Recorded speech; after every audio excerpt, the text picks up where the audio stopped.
The top offense in the NBA faced the top defense in the NBA, and the defense won. A statement made by the Orlando Magic on this early season as they get ready for a big homestand. It's time to recap it all here on Locked On Magic.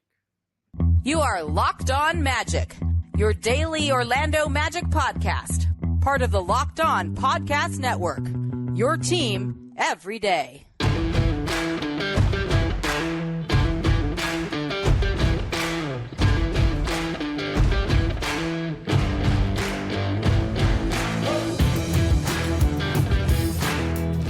And you are indeed Locked On Magic. Today is November 19th. It will be November 20th, 2023. My name is Phil Prosper. I'm the expert insight editor over at OrlandoMagicDaily.com. Of course, follow me on Twitter at PhilipRR_OMD. On today's episode of Locked On Magic, do not let that final score up there fool you. The Orlando Magic's defense dominates the Indiana Pacers and gets a big statement win. But what does that mean for the rest of the league? Well, we're going to talk a little bit about that coming up here in just a moment. But first, we want to thank you again for making Locked On Magic part of your day every day, no matter when you listen to us, whether it's first thing in the morning, whether it's right when we upload. We truly appreciate you making Locked On Magic part of your day every day. Remember, there's a great Locked On podcast covering every single team in the NBA. Just search for Locked On and the team you're looking for, the Locked On Podcast Network. It's your team every day. This episode of Locked On Magic is brought to you by PrizePicks, the easiest and most exciting way to play daily fantasy sports. Go to prizepicks.com/LockedOnNBA and use code all lowercase LockedOnNBA for a first deposit match of up to $100. We are now 13 games into this NBA season, and the Orlando Magic have gotten off to a really strong start. 8-5. This team has not been 8-5 very much in the last decade. Let's put it that way. This team, you can't win a playoff spot in the first quarter of the season. You can certainly put yourself in a very deep hole. See last season, this Magic team has begun to define itself and to tell us what they are, and more importantly, what they're going to become, because it's still a very, very young team, and we want to give them the space to grow and show us what they will turn into. Having said that, then, we are still looking for ways for this team to prove itself. We are still thinking, okay, is what we're seeing real?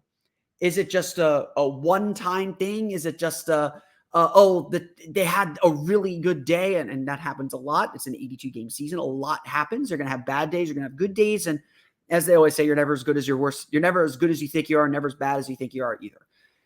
We're trying to figure out what is consistency for this team. And yes, there have been bumps in the road, to say the least. A lot of blown second-half leads. We will talk a little bit about that, but not very much, because it doesn't matter.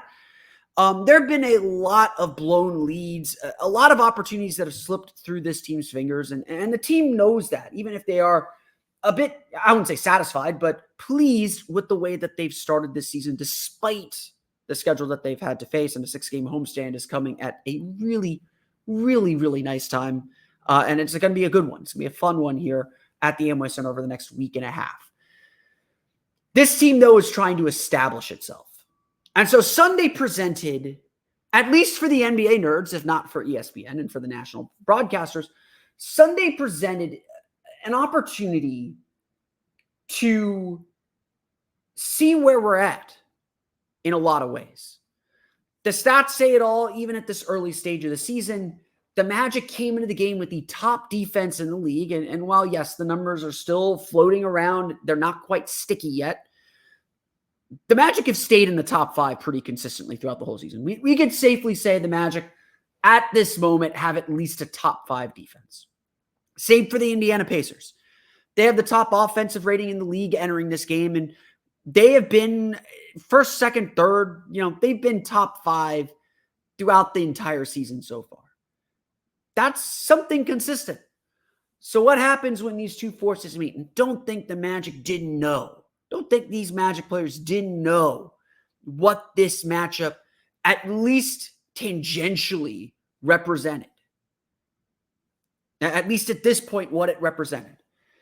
I'm not going to sit here and say that the Magic announced to the entire league how good they are with what they did on Sunday night. We're not quite there yet. But for this young team to play the way they did Sunday night, to completely obliterate, to completely dominate the Indiana Pacers, to make it known that their brand of defense can stand up to the best offense in the league, something they did for only a half against the Dallas Mavericks and against the Atlanta Hawks. And look, this team still has a lot to improve on. But for this team to thoroughly dominate 3/4 of a game, to make the fourth quarter completely irrelevant against a team like the Pacers and what they've done offensively this year, that is a major statement. That is a major confidence boost. That is a major foundational piece for this young Magic team as they continue to grow and develop. Orlando is coming home to the Amway Center with a 3-1 road trip and a lot to feel very good about and a lot of confidence in what they're doing. Let me just say, the game plan and the execution of that game plan Sunday night against the Indiana Pacers was magnificent. It was incredible to watch. You could see the Magic hunting shooters. You could see them communicating switches.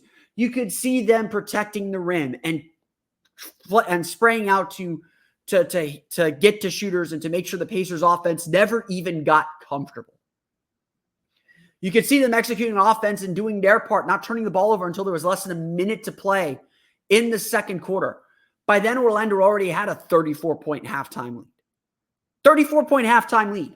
The game was over at halftime. Even though Magic fans are nervous, they built as much as a 40-point lead in this game. This was domination. Orlando gave up an 80 defensive rating, or had an 80 defensive rating at the half. They were at like 96 something at the end of 3 quarters. Indiana found a groove. They found a little something in the third quarter. They won the third quarter, but the game was over. The Magic buried the Pacers. They did with their offense as much as they did with their defense, but this defense is what's going to win games for the Orlando Magic. And that's the statement that keeps getting made in big game after big game and win after win after win. Yes, Orlando is still a very flawed team. The turnovers are really bad, and in this game, they weren't an issue. Orlando had 9 of their turnovers in the fourth quarter when the game didn't matter. They only had 2 turnovers at the half. I think they were at 6 or 7 at halftime after 3 quarters. Like, this was destruction. And on the other end, Orlando was forcing a ton of turnovers. I mean, the numbers in so many ways say it all. And that's not even getting to the Paolo Banchero dunk and everything like that. I mean, the numbers just say it all. Orlando gave up an 80 defensive rating at halftime. They had a 97.5 defensive rating through 3 quarters. They led by 29 at the end of the third quarter. None of their starters, save for rookie Anthony Black, played in the fourth quarter. Really, most of their rotation players didn't play for most of the fourth quarter. They just took it to them over and over and over and over again. Orlando tallied at halftime alone 49 points in the paint, 15 fast break points. The Pacers shot just 6 for 22 from 3 through 3 quarters. Again, just thorough destruction of a team that is supposed to be the best offense in the league. I want to repeat that. The Indiana Pacers entered the game with the best offense in the league. And Orlando just shut them out. Deflections, steals, turnovers, just frustration. They fouled to stop fast breaks in real subtle ways. They did little things throughout the course of the game to slow down the Pacers, allow their defense to get set, and just said, you're not scoring on us. All the while just cutting through their Swiss cheese defense to score at the rim at will. The Magic didn't need to shoot threes. The Pacers didn't get the memo that you're supposed to collapse the paint against this Magic team. Orlando made enough threes to loosen them up and just ate at the paint. The Magic had like 40 free throws in the game. Like, this was constant pressure on all of the pressure points that Indiana faces. And frankly, Rick Carlisle had no answers. He was searching for them. He had no answers. Honestly, there is not much to say about this game except to kick back and enjoy it. To kick back and say, whew, that was a win. And yeah, the deep bench gave the game away. The lead got down to as low as 11. It was as much as 40 points. It got down to 11. The deep bench had no shooting, no real flow, turned the ball over 9 times, played Admiral Schofield at center. The team wasn't happy about it, but everyone knows the starters weren't coming back in that fourth quarter. The Pacers weren't really threatening. They never had enough time to get back in the game. And if they did, the Magic would have put their foot down, I think, pretty quickly. This is a statement that this defense is for real. And it's really, like so many other things, just about the Magic taking care of themselves, taking care of their business. And when they do that, they win basketball games. Plain and simple. A big win for the Orlando Magic. We're going to go over the box score in our second segment. I'm going to save the talk about the rest of the league here. For the third segment, we'll get to that coming up here in just a moment. But first, it's time for a quick word from our friends over at PrizePicks. Look, daily fantasy games are really, really tough. They can be really, really confusing. If you want to win money, if you want to make the most of your daily fantasy time, you need simple. And that's why PrizePicks is the daily fantasy game for you. There's no complicated player pools, no complicated standings, no complicated salary caps. It's just you versus the numbers. All you have to do is put together a grouping of at least 2 players, can be up to 6, I believe. You could and say whether they would score more or less than their PrizePicks projections. If you think Stephen Curry is going to score more than 29 points, you say that. If you think Nikola Jokic will grab less than 10 rebounds, you say that. It's honestly that simple, and you can combine sports with your entries, put some football games, put some basketball games. You can do so many great things, and there's so much flexibility to make sure you get the entry that's going to win you the prize. And if you get an entry of six correct picks, you can win up to 25 times your money. It's really that easy, and PrizePicks offers so many great deals to give you the best chance you can to win games. So go to prizepicks.com/LockedOnNBA and use code LockedOnNBA for a first deposit match of up to $100. Again, go to prizepicks.com/LockedOnNBA, use code LockedOnNBA for a first deposit match of up to $100. As we do every time, we're going to go over the box score for the Orlando Magic's win over the Indiana Pacers. We're going to do that second because we're going to talk bigger kind of future-looking things that we talk, to build off of our earlier point. But I want to make sure we highlight this game. And, I mentioned that the fourth quarter was really, really ugly. A lot of turnovers, not a lot of flow, not a lot of ball movement, complete opposite. Honestly, like I had some people, either criticizing me for saying the fourth quarter left a bad taste in our mouths, but it doesn't matter. I had some people saying the fourth quarter was really concerning, and I was just like, no, it really wasn't. It's not anything. So let me, we'll get to the full numbers. Let me throw up just the numbers through the first 3 quarters. Okay. Here are the numbers through 3 quarters. Or if you're watching on YouTube, if you're not, I'm going to say them all here. Orlando led Indiana through 3 quarters, 107-78. They shot 52.1% from the floor, to Indiana's 41.1%. Orlando had just 5 turnovers. So I got that number wrong earlier. 2 turnovers in the first half. Again, 2 turnovers in the final minute of the first half. 3 turnovers in the entire third quarter. They made 29 of 34 free throws, getting to the foul line like crazy. Indiana only 12 for 17 from the foul line. Indiana had 14 turnovers. Orlando was just feasting off of those turnover points. They were getting out in transition, just doing whatever they want. And you see it there at the bottom, fourth quarter points. Indiana scored 38 fourth quarter points to Orlando's 21. Again, Orlando, their deep bench was in. Jordan Nwora went nuts. Isaiah Jackson was played really, really well. Indiana played with the energy they needed. Earlier in the game, Carlisle found something, but starters were not coming back in. The lead was too big. Again, Orlando led by as much as 40 points in this game. Like I said, this was complete domination. I think Jalen Suggs said it best after the game. This was like a boxing match. Everybody knew that this was the number 1 defense versus the number 1 offense. And Jalen Suggs said it was like a boxing match. You had to hit him in the mouth first. Orlando hit Indiana in the mouth. I think they led 9-0. Indiana called 3 timeouts in the first quarter.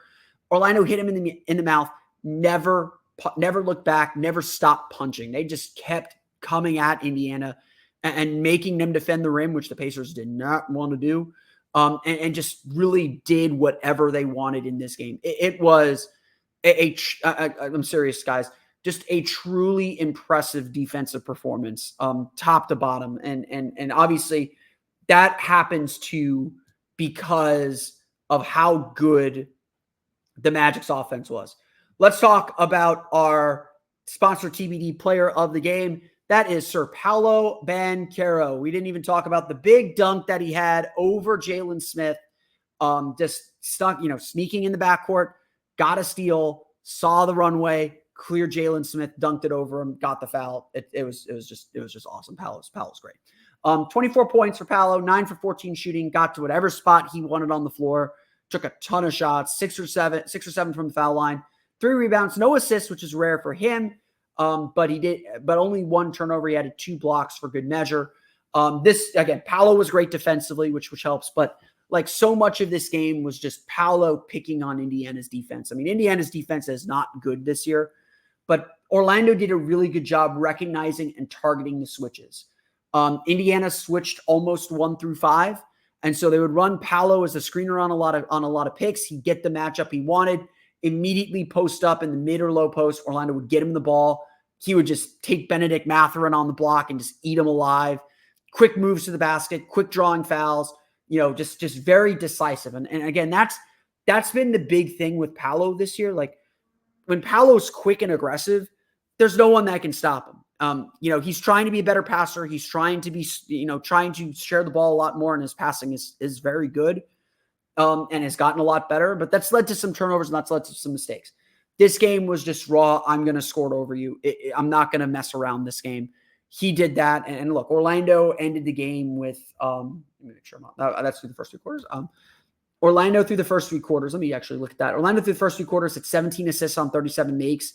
They end the game with 21 assists on 43 makes. So, 17 assists through 3 quarters. Orlando's moving the ball decently well. But they're getting their fair share of shots where they're getting to the foul line, where they're, just taking guys off the dribble. Like Franz was really good at that. He had 19 points on 6 for 14 shooting, 7 for 7 from the foul line. I love seeing Franz get to the foul line, 7 rebounds, 2 steals for him. Just making some really, really nice plays. Like both Paolo and Franz, like, look, Indiana's paint defense is terrible. They gave up 66 points in the paint. Indiana ended up with 64 points in the paint. But again, through 3 quarters, Orlando outscored Indiana 62-48 in the paint. You can see why Orlando struggled in the 4th quarter. They didn't get anything in the paint.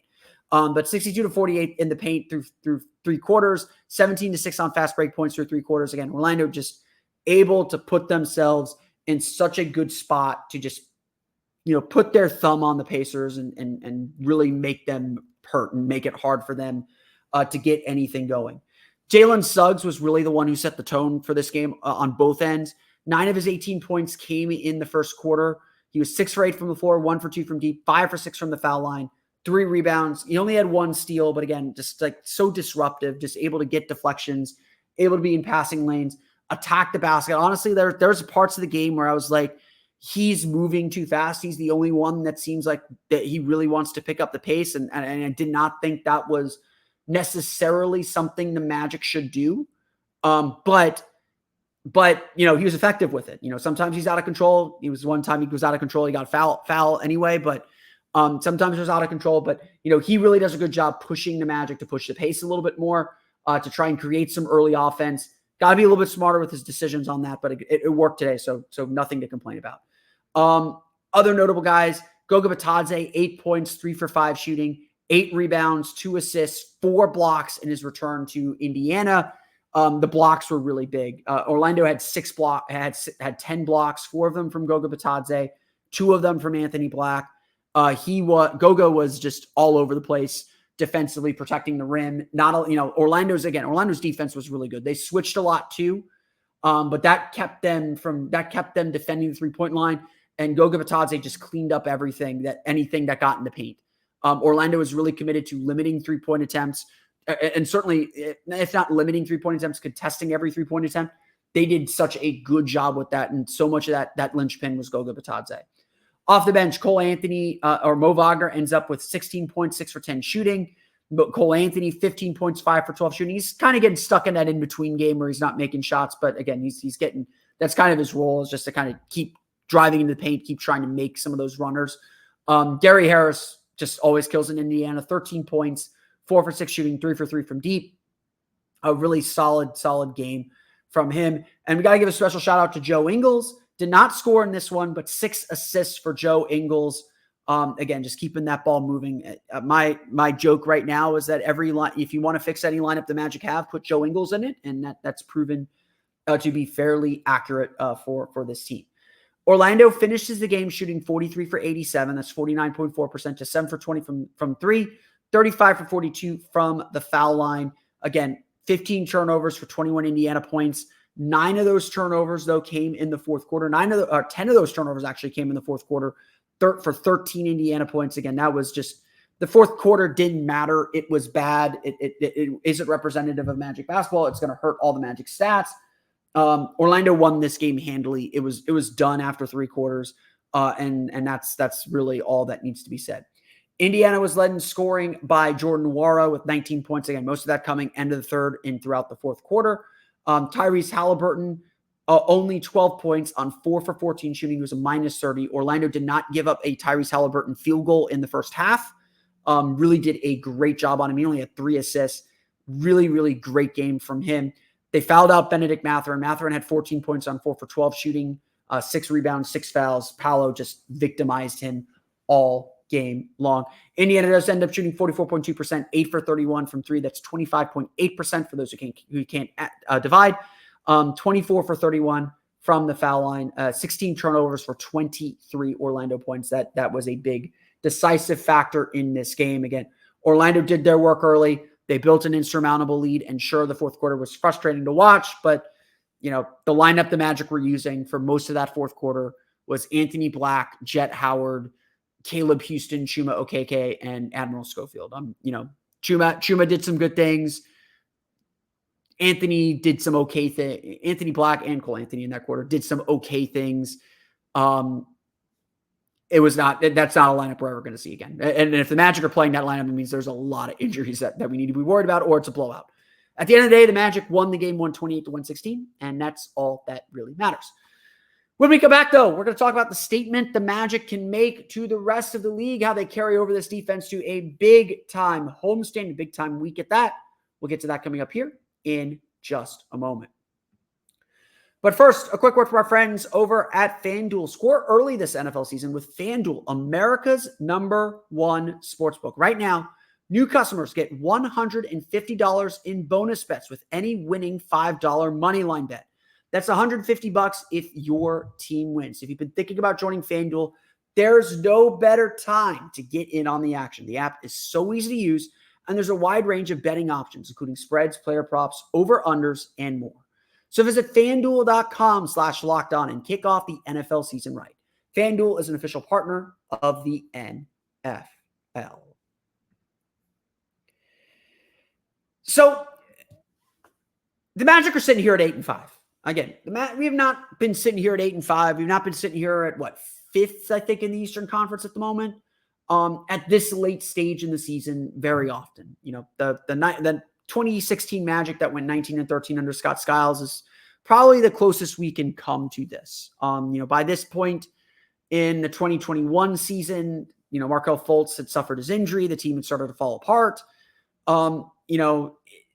This is not new territory. We've been here, obviously, but this is relatively new territory for this team. And us being Magic fans and us being Magic followers, the thing we're looking for is some national validation. Yes, a lot of people still believe Orlando is a plucky young team. They were a trendy pick to make the playoffs this year, but no one is really talking about them. And frankly, that's still deserved. Orlando is still bottom 5 in the league in offensive rating. Maybe not after this game, but they're a team that struggles offensively. And there is a lot to figure out on that end. And look, as frustrating as the offense can be, this season is about building the defense. This season is about building a defense and a defensive culture that we can carry over year to year to year to year. that the veteran players on this team can hold newcomers accountable to. Because yes, we are going to have to solve the offense at some point. And yes, that's probably going to mean bringing in some new players. The goal this year is to be such a good defense that A, it accomplishes your overall season goals, and B, it becomes part of the culture of the franchise, part of who this team is. And look, the numbers from this game aren't going to help Orlando. That their defensive rating is going to get bigger or worse after this because of the way that fourth quarter went. But the Magic did some great defensive work in this game. The Magic proved themselves to be an elite defensive team, and especially when they focus in, when they're not committing silly mistakes on offense with turnovers, this Magic defense is elite. They have established that. They did that against Milwaukee last week at the Amway Center. They did that again against Indiana. For a half against Atlanta, they certainly did that even if they didn't come out with the win. There's still work to do to get to that consistency. And that's really what this whole thing is about, is building the consistency to be this way every night, for every team to come to facing Orlando, whether it's at home or away, defense travels, whether it's at home or away, to know, oh, we've got to battle. We've got to figure this Orlando defense out because it is tough. It's disruptive. It gets deflections. It gets steals. It takes you out of what you want to do. And that's who this Magic team wants to be. That's who this Magic team wants to become. And they have slowly become that. They have very much established themselves as that kind of team. Now, of course, we got to prove it again and again and again and again. And this is a great week to do that. Toronto is not a team to look past. They dropped 140 on Detroit on Sunday afternoon too. Don't look past Toronto, but that's a game the Magic have to continue to prove themselves that we're better than our equals. Then they get Denver, the defending champs, at home. They get Boston on Friday.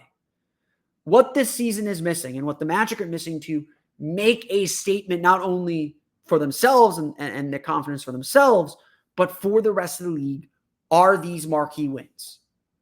And the Magic are on the doorstep of doing that. They did it against Milwaukee, but they have a lot of, I will sit here and say, okay, yeah, Milwaukee and Indiana were both very complete performances. But they had bad defensive outings against a very good Brooklyn offense, against a very good Clippers offense at the time, against a very good Hawks offense, against a very, very good Mavericks offense, number 2 in the league in offensive rating entering the day. This is a Magic team that is still establishing who they are. And again, I want to repeat, that is what this season is about. Yes, it's about making the play-in and playoffs and all that, and taking that next step as a franchise and taking that next step as a team. But as far as team building, this season is all about establishing this defensive culture, this ability to be an elite defensive team. Because if you're elite at something, you are going to the postseason. The results will take care of themselves if you are elite at something, if you're good at something night in and night out. And this Magic team is good at something night in and night out. This Magic team does its work and takes care of its business night in and night out on the defensive end. And Sunday was just more proof of this. Frankly, as big as it would be to beat Denver and Boston, and that is important. Like, you need to be able to beat these teams. We're going to, when we get to the playoffs, we're going to be facing these teams. But it's not so much for external validation. It's for internal confidence. You could hear it in the voice of Jalen Suggs, of Paolo Banchero, as they talked after this game and after the 2 games they had against Chicago, which were fantastic defensive games, despite the collapses. This is a team that is brimming with confidence. This is a team that knows who it is and is still learning how to be that every day. That know if they play their style of basketball, if they are who they are, they can take care, they can beat anybody in the league. That at this point, it is not their talent that is holding them back or keeping them from winning. It's their execution. At the end of the day, that's what you want. You want it to be about execution, not about talent. You want it to be about what you do and how you play so that it's all within your control. I mean, let's be real. The last few outings, the last few games, or last few years, we could look at the schedule and say, that's a team we have to be perfect to beat. The Magic aren't saying that anymore. The Magic know they can beat anybody in the league. And they know it's on them to execute at that level.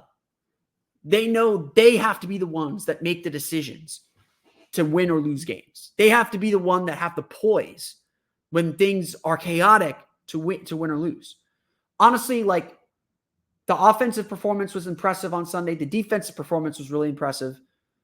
But it was the ability to control the pace of that game, to make Indiana panic, to make Indiana have to figure out how to break this Magic defense, because Orlando was so in tune and so good at taking Indiana out of what they do best.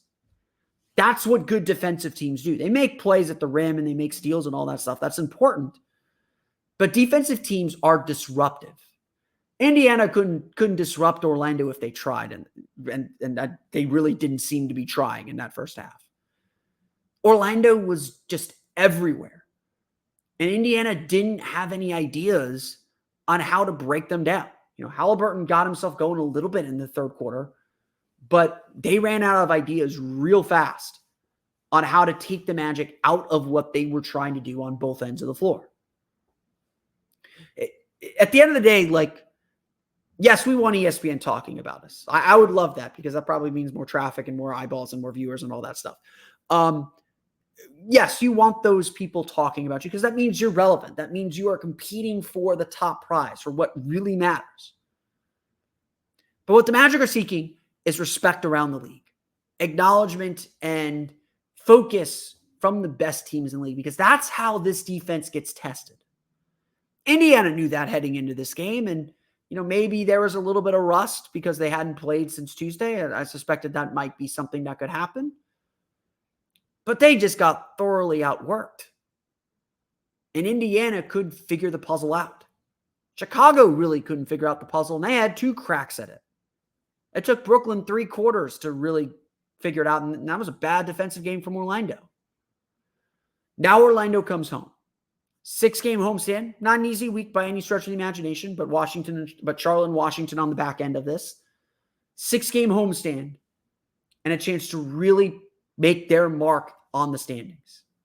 A 4-2, even a 5-1 homestand means we are in business. We are cooking with gas, and we are in a really good spot to achieve every goal this team has and to make the league stand up and recognize it. I want to thank you all again for listening to today's episode of Locked On Magic. Of course, find me on Twitter at @PhilipRR_OMD. Subscribe to the podcast on Apple Podcasts, Stitcher, TuneIn, Himalaya, Google Play, Spotify, Odyssey, and all of the podcasts to your podcast-enabled listening device. For the latest on the Orlando Magic, be sure to check out OrlandoMagicDaily.com. You can follow us there on Twitter at @OMagicDaily. And also check out my Patreon page, the Orlando Magic Hub, patreon.com/Orlando Magic Hub. Lots of great extra content on there. And of course, please join. Let me know what kind of content you're looking for. I'm here to provide content for you. And so I'd love to know what you would like to see and pay a little bit for as well. Thank you to those who joined for supporting me and all my work and endeavors. And hopefully I can repay that as well. Don't forget to check out also the new promotion from the Locked On family. Locked On has now launched the first ever national sports 24/7 streaming channel on YouTube. Locked On Sports Today is here for you 24/7, covering the top sports stories of the day with the local experts of Locked On, plus the national shows covering every league. Go to Locked On Sports Today on YouTube and subscribe to the first ever national sports 24/7 streaming channel today. But that's going to do it for me today. I want to thank you all again for listening to today's episode of Locked On Magic. On tomorrow's episode of Locked On Magic, we will preview the week and why the Magic of the Cup is a big deal for Orlando and now for the Orlando Magic. We're going to get to that on tomorrow's episode of Locked On Magic. But until then, for Orlando Magic Daily and Locked On Magic, this has been Philip Rossman-Reich. We'll see you all again next time for another episode of Locked On Magic.